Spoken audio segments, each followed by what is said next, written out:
చూస్తే ఆ మనసు బాధ కలుగుతుందట. అందుకని నన్ను చూడకుండా వంట కోసం అలవాటు చేసుకుంటుందట. చేసుకోవారు, నేను అలవాటు చేసుకుంటాను. ఎన్నాళ్ళు లేకుండా నేను బ్రతకలేదా? ఎన్నేళ్ళు నేను బ్రతకలేదా?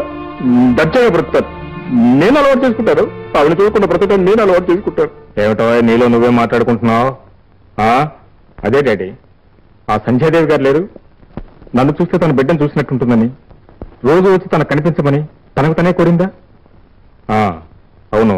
అయితే ఇవాళ ఉన్నట్టుండి నేను తన ఇంటికి రానక్కర్లేదని నిర్దాక్షిణ్యంగా నా ముఖం మీద చెప్పేసింది.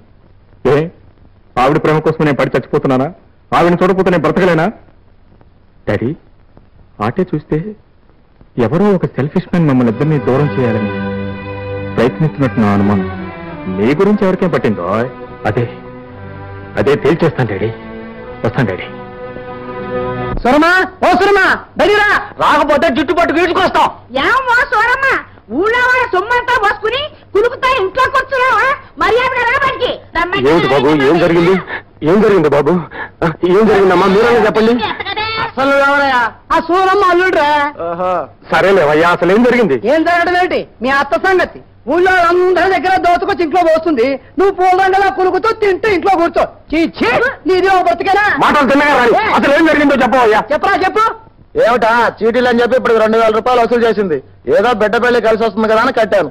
చివరికి చీటీ లేదు, కట్టిన డబ్బు లేదు. నా నగ తాకట్టు పెట్టుకొని 400 ఇచ్చింది.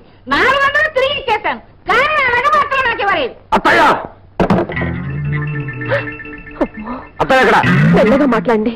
అమ్మకి సన్నిపాత జ్వరం వచ్చింది, కాళ్ళు చేతులు వణిగిపోతున్నాయి. నీకా మీ అమ్మకా? మెల్లగా మాట్లాడండి, అమ్మకి తల బద్దలవుతుంది. ఏదోడు చెప్పి పంపించండి. ఏం మొహం పెట్టుకుని ఏం చెప్పుకుంటావు? చెప్పుకో. ఇది కూడా తెలియచావదు.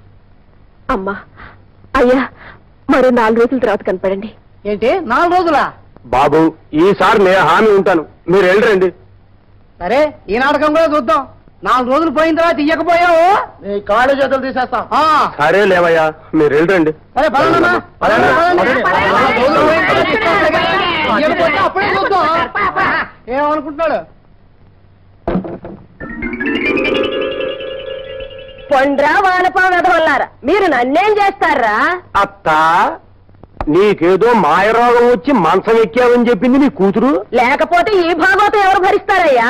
వాళ్ళ డబ్బు దోచుకున్న మాట నిజమేనా? పోగొట్టుకున్నవాడు దోపిడీ అంటాడు, రాబట్టుకున్నవాడు అదృష్టవంతుడు అంటాడు. అయినా ఇదంతా నా కోసమటయ్యా, నీకు పుట్టబోయే పిల్లల కోసం. నువ్వు మనిషివా పశువా? ఎంత మాటల్లో నోరు ముయ్యమంటాను. ఆనాడు ఆ దొంగతనం చేసి నిక్షేపం లాంటి సంఖ్య కాపురాలు నాశనం చేశావు. ఇట్లా ఎన్ని కాపురాలు కూలుస్తావే? నిన్ను కర్రేది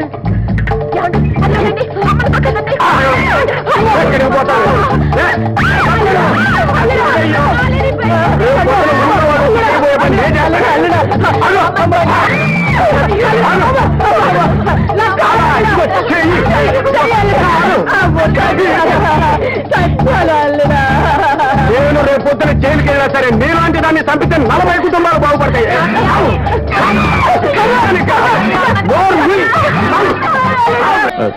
సరే కొంచెం ఆలస్యం అయిపోయింది. అమ్మా, కళ్ళు మూసుకుని దేవుడికి దండం పెట్టుకో.